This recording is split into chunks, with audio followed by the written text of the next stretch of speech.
আমাদের আরেক শহীদের গল্প, আমাদের আরেক হৃদয়ের রক্তক্ষরণের গল্প। একজন লিখছেন, একজন শহীদের শিক্ষক, কোচিং এর শিক্ষক।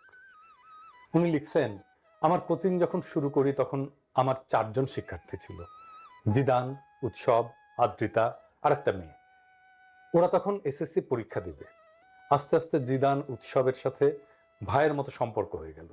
একদিন ওদের সাথে চায়ের দোকানে বসে আড্ডা দেওয়ার সময় ব্যাগ ঘাড়ে একটি ছেলে আসলো। তখন কিন্তু সন্ধ্যা, ছেলেটা জ্বলতেছিল, নুরানি চেহারা। আমি মনে মনে ভাবলাম, এত সুন্দর দেখতেও ছেলে হয়? ছেলেটা আর কেউ না, আমার ফারহান। আপনারা যাকে ফারহান নামে চিনেন, আমি তাকে ধলা বলে ডাকতাম। কেননা ও এত ফর্সা ছিল যে ওকে ধলা বলে ডাকতাম। আমাকে ফোন করে বলতো, ভাই আমি ফারহান বলছি, কিন্তু যতক্ষণ না ধলা বলতো আমি শুনতাম না। ফারহান কোরআনের হাফেজ, সুন্দর কোরআন তেলাওয়াত করত। কিন্তু যেদিন আমার কোচিং আসলো সেদিন আমি বুঝলাম যে ও শুধু দেখতে সুন্দর বিষয়টা এমন না, ওর মেধা তার থেকেও প্রখর। কোনো জিনিস ওকে বুঝিয়ে দিলে সেটা 2বার পড়া লাগতো না, অনেক দিন ধরে মনে রাখতে পারতো।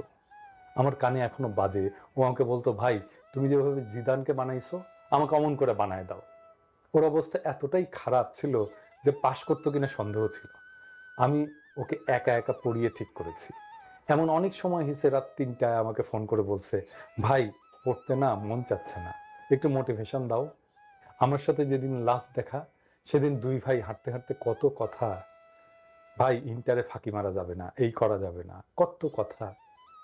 কিছু হলেই আমাকে বলতো, ভাই কি করব, এটা করা ঠিক হবে কি?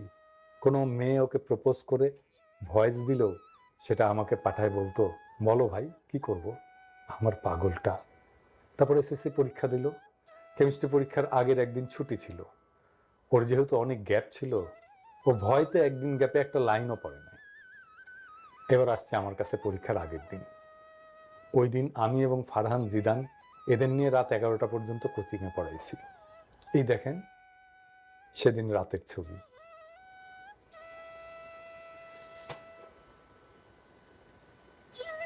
যেই দিন পরীক্ষা শেষ, তার পরদিন সকালে উঠেই বান্দাগুলো আমার কোচিংয়ে হাজির।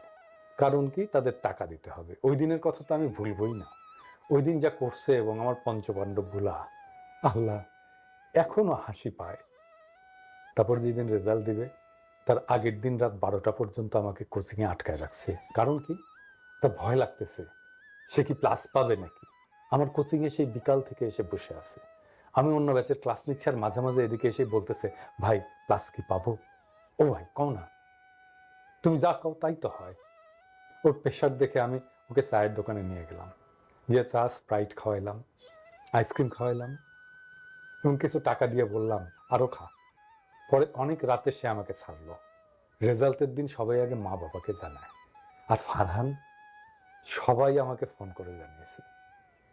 দুপুরে খুশির ঠেলায় আমাকে জড়ায় ধরে কি যে করলো আল্লাহ।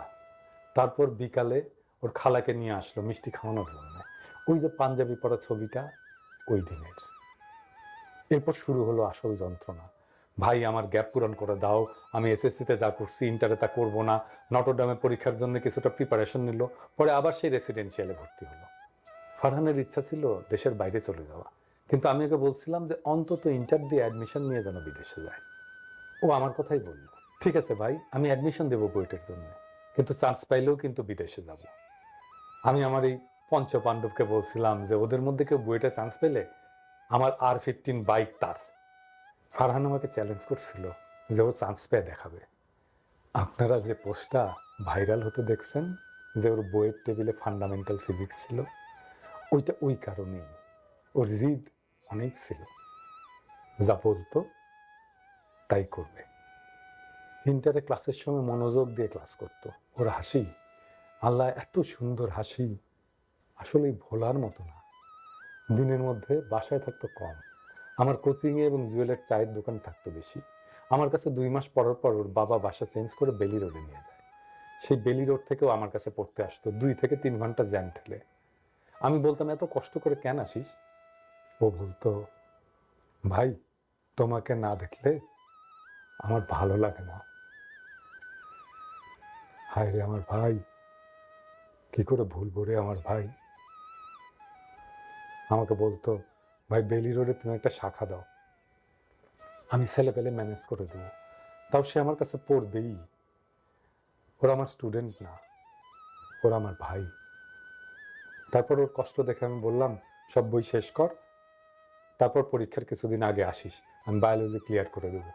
শেষে 6 মাস মতো আমার কাছে পড়তে পারে নাই, কিন্তু সে আমাকে দেখতে মাঝে মাঝেই আসতোই। আমি যেই দিন পোস্ট দিলাম যে যারা আন্দোলনে অংশ নেবে তাদের জন্য বায়োলজি সিকার্সের পক্ষ থেকে সব কোর্স ফ্রি, সেখানে ফারহান আমাকে লিখছে, আগস্টে আসছে কিন্তু ভাই, ফিস কিন্তু মাফ। যেদিন মারা গেল সেদিন আমাকে আমার আর এক শিক্ষার্থী ফোন করে বলতেছে, ভাই ফারহান নামের কেউ কি তোমার কাছে পড়তো? ও নাকি মারা গেছে। আমি ঘুমাইছিলাম, আমি লাফ দিয়ে উঠে পড়ছি। পরে জিদানকে ফোন দিলে জিদান আমাকে বলে, আবিদ ভাই আপনার ধলা নাই। গুলি এসে একটা ফারহানের ঠিক কপালের মধ্যে আর 2টা বুকে লাগে। হাসপাতালে নিলে জানায় যে ও মারা গেছে। আমার চোখ দিয়ে কখনো পানি পড়ে না। যারা আমাকে চিনে তারা জানে যে আমি সারাক্ষণ হাসি, কিন্তু ও মারা গেলে আমার কান্না থামছিলই না। ওর লাশ যখন দেখি তখন ওর মুখে হাসি ছিল, হাসতেছিল আমার ভাই। ফারহান ভাই আমার এই বাংলাদেশের সকল শিক্ষার্থী, সকল জনগণ সবাই ভুলে গেলেও তোর আবিদ ভাই তোকে ভুলবে না। তোর আবিদ ভাই সারা জীবন তোকে মনে রাখবে। তোর রক্তের বিনিময়ে যে স্বাধীনতা আমরা পেয়েছি সেটি রক্ষার্থে কাজ করবে। ওপারে ভালো থাকিস ভাই, আল্লাহ তোকে জান্নাতুল ফেরদৌস নসিব করুক।